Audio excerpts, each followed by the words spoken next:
So we covered win your money back, free giveaways, decoy offers, buy X get Y free, pay less now or pay more later. Those are the 5 main attraction offers in the book. And you, Mr. Video Training attendee, get a bonus number 6, free with consumption. The reason that this one I pulled it out of the book is because I think it required the most skill to use and it was the most amorphous in nature. So it's the most complex.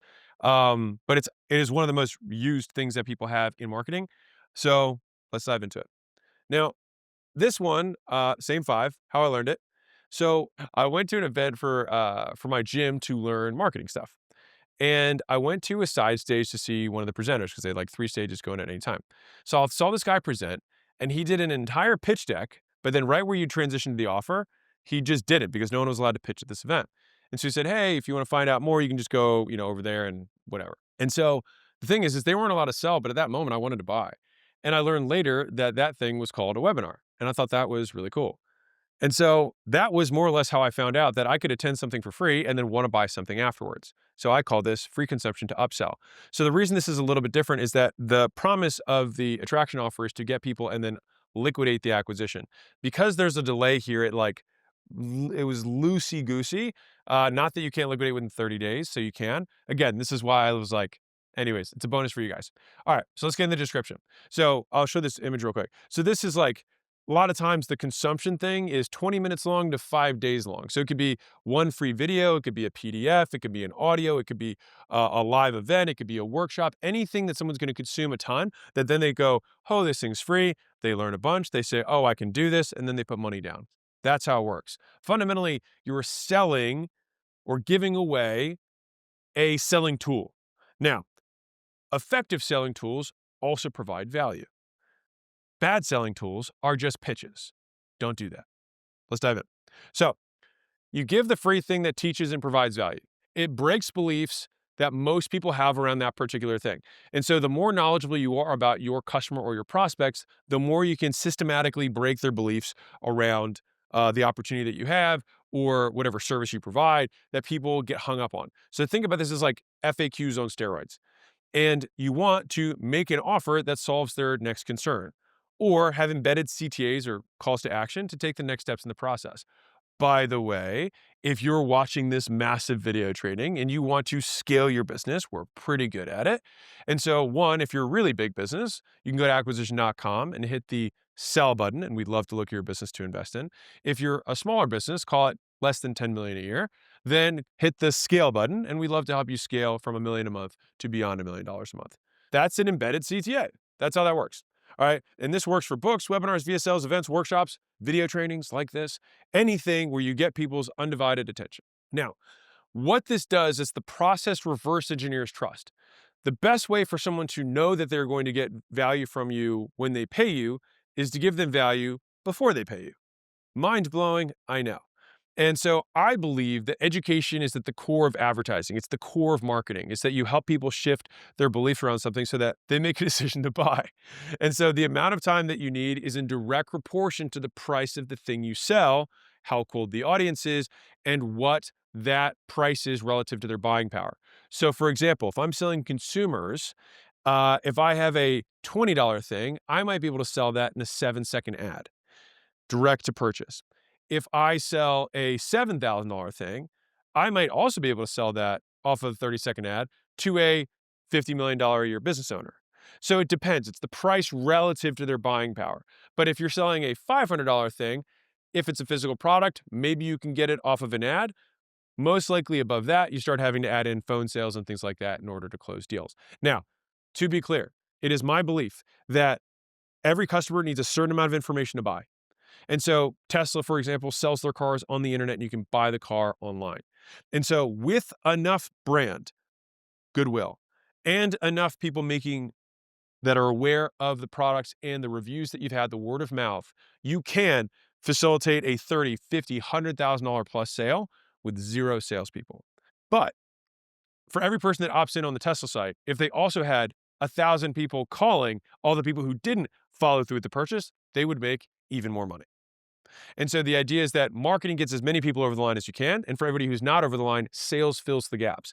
But it's not that sales and marketing are different. They are the same continuum. And so this free consumption thing is basically just zooming more people along. Think about it like microwaving the prospect. So it's like in 2 days, you go from, I don't know who this guy is, to I absolutely trust them. And so I learned this from some interview I heard from this sounds bad, but a guy who had a Ponzi scheme for investments. But I love understanding what they do for persuasion because they use great skills for evil. We want to use those great skills for good. And so he found that he could get someone to invest many, many millions of dollars with him within 4 hours. And I thought that that was fascinating. And again, it depends on the prospect. Who are we talking to, right? If you don't have $1 million, then you would have no idea. But it really depends on who you're talking to. All right. So I like to use this analogy of the bigger the plane, the longer the runway. And so if you want to sell a really expensive thing relative to what someone has in terms of money, you're going to need longer in order to earn their trust. People don't sell timeshares off of a free ebook. They do by telling them to fly down for a cruise for 7 days. And at the end of the 7 days, they get them to buy all sorts of stuff, right? Because after that period of time, they trust you. So that is the description. That is how it works. That's why we do it. Now, let me give you some examples. So this was a really common one that happens in the chiropractor space. So they have the diabetic dinners, neuropathy, XYZ dinners. They give these free dinners away. So sometimes they do steak dinners, right? And so what they do is they have a 90-minute presentation during a 3-hour dinner that sells a $50 to $100 consult, which sounds like, why would you waste that time? After they come in for the consult, they then sell them a $5,000, $10,000 year-long health and wellness program with supplements and nutrition protocols to go with it. And so the benchmarks there are you convert 25% of the room into the $50 to $100 thing, and then you convert a third of the people who show up for the appointment into the $5,000 to $10,000 thing. So you do the math there. It's basically you're converting somewhere in the neighborhood of like 10-ish% of the people who show up for the dinner fundamentally end up buying the expensive thing. So if you have 100 people show up for the dinner and you sell 10 at 10K, you make 100 grand from a dinner. This is super common in the education space. So there's these 3 to 5 day challenges, these virtual summits, things like that. And so these are, day 1 you give, day 2 you give/ask, day 3 you repitch/give. That is the very standard structure. And so in the challenges structure, it's give, pitch, repitch with proof. If you have a very high ticket price, you can push people to a phone call from the 5-day thing to get someone to finalize the transaction, get details from a salesperson. And so the goal of these challenges, these events, these multi-day things, these dinners is to break the core beliefs of the prospect while you deliver on the tactical promise that you made at the beginning and or the headline of the promotion you had. The benchmark that I have, if it's virtual, is that you convert 2 to 5% of people who opt in. Not who schedule show everything down, but just if you're saying, I got 1,000 opt-ins for my virtual thing, if I can convert 2% of those people at a expensive price, then I will offset the cost. Now, if you're like, wait, mine's not cheap, it depends by market. But if you're going really mass market, really cheap opt-ins, it's 2 to 5%. If you're in a super niche, it should be way higher than that. That's the worst numbers you can have. It only gets better if you have more brand, more warm audience, and more niche down in terms of what you're selling and who you're selling to. So this is an example of something might look like. So on Monday, and again, you can compress this. Like you could make this into 1 day rather than 5 days. It all just like this is basically the stuff that's going to get covered typically in a process. This could be a 90-minute video. Everything's just about how much and how many examples you're going to give. So Monday, it's like our story, why it's like your story, why we can help, what we're going to cover in our perspective shift about how your approach to solving problems is different, how our approach is different than what you've had before. Tuesday, it's going to be second valuable nugget of value, which is regarding their ability or insecurity. It's like, what are they most afraid of? What are the thing that they're most concerned about?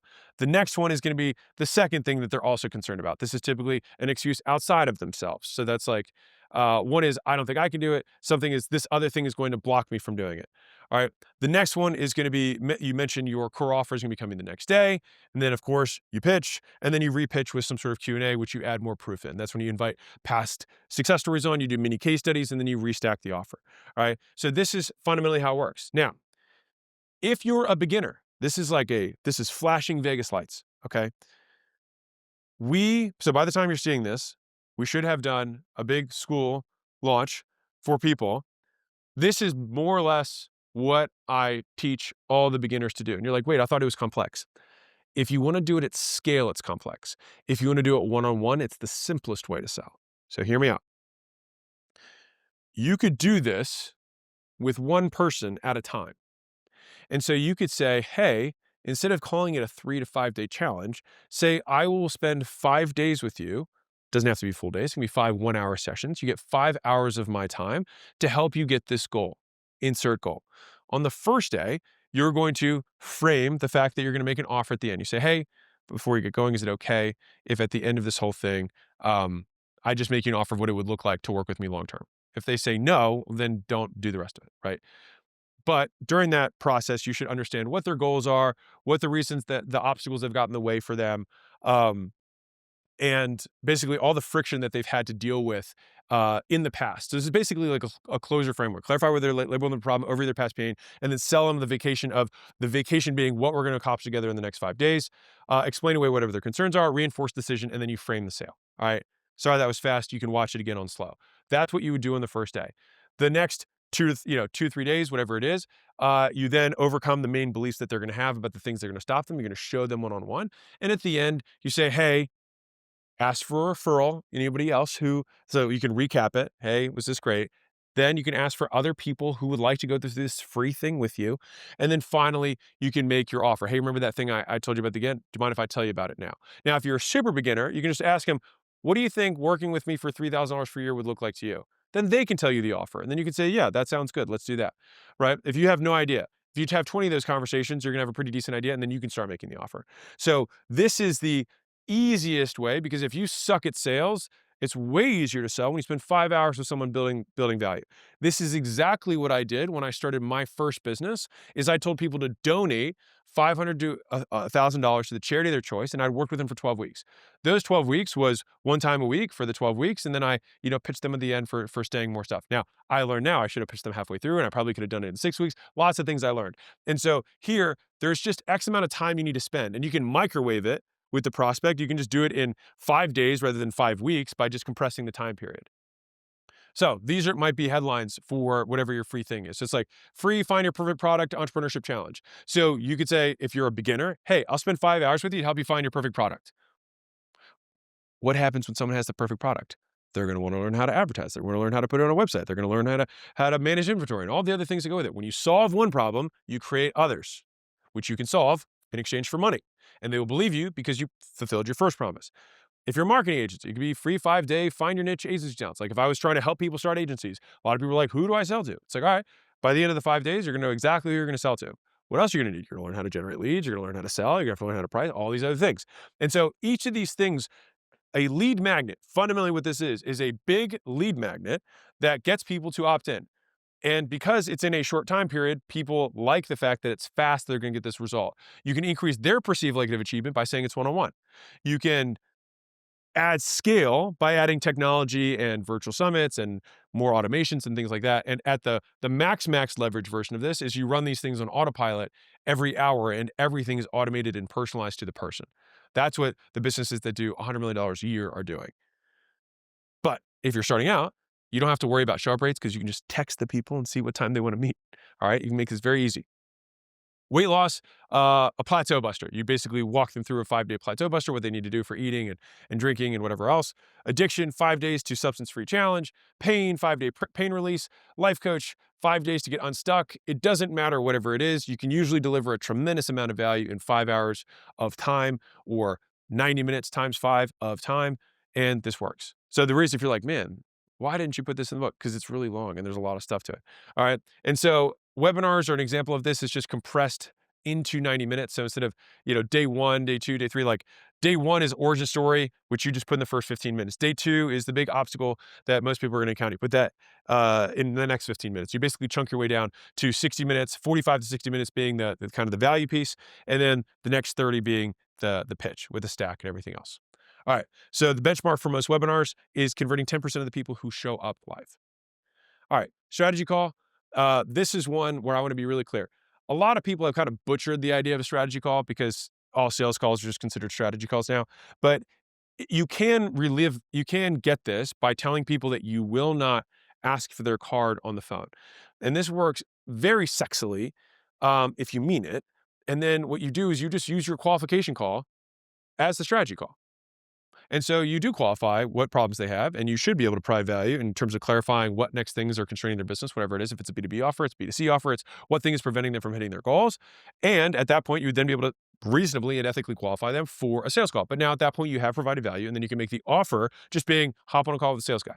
Now, you wouldn't say that. You would say, this is John. John's amazing. He cured cancer, and you also have cancer. Don't do any of that. But you get the idea. You want to edify the salesman and say that he's helped people just like them get to where they want to go. And you want to ideally tie that to people who've done that recently using this specific system. And for this, you want to convert 25% or more of the people who hit on these calls. All right, important points.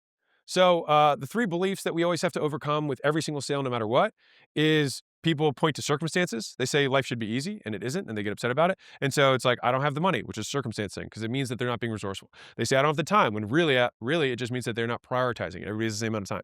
And so we have to get them to take the finger of blame and point it towards themselves and say, it's up to me. It's not about my circumstances. It's about my ability to be resourceful, my ability to prioritize, right? And so that is what belief number one you have to break for people is it's not the outside world, it's me. All right. The next one is other people should treat me the way I want them to be treated, and everyone should do what I tell them to. That doesn't happen. And so we have to say, you are actually the one responsible for your own life. And so it's not your business partner, it's not your spouse, it's not your dog, it's not your grandma, it's not your employees. It's you who are the one who are in control. And so instead of asking for permission, you need to be asking for support.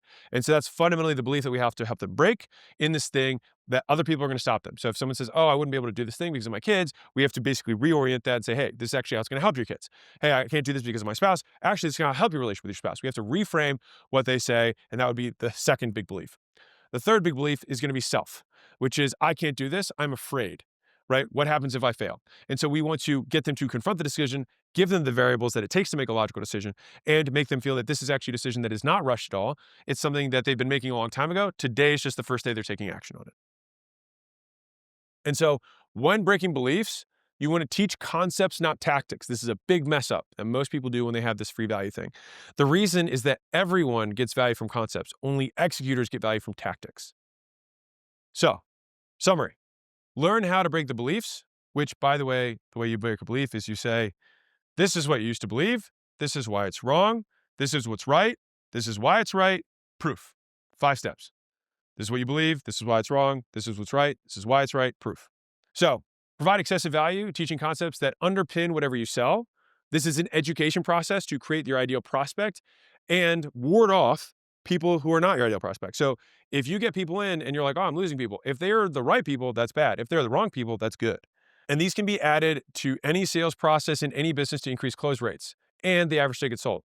And so there's a zillion ways to do this. So I'll explain it like this, is that once you can create educational products, if you will, that you would give away for free, you can insert them. So if you have multiple sales in a process, between call 1 and call 2, you can give them a video. If you want them to watch something prior to getting on a call, before call 1, you can force them to watch a video. You can have someone watch 5 videos before they talk to you. Like all of this is just how much friction do we want? How little friction do we need to provide to get people to buy? We want to have as much as needed, but no more. And there you go. I already made my CTA for you, but you can go to acquisition.com if you want to grow your business. But that's my cutesy way of doing it. That being said, that completes free with consumption and our attraction offers section. And now we move on to upsell offers.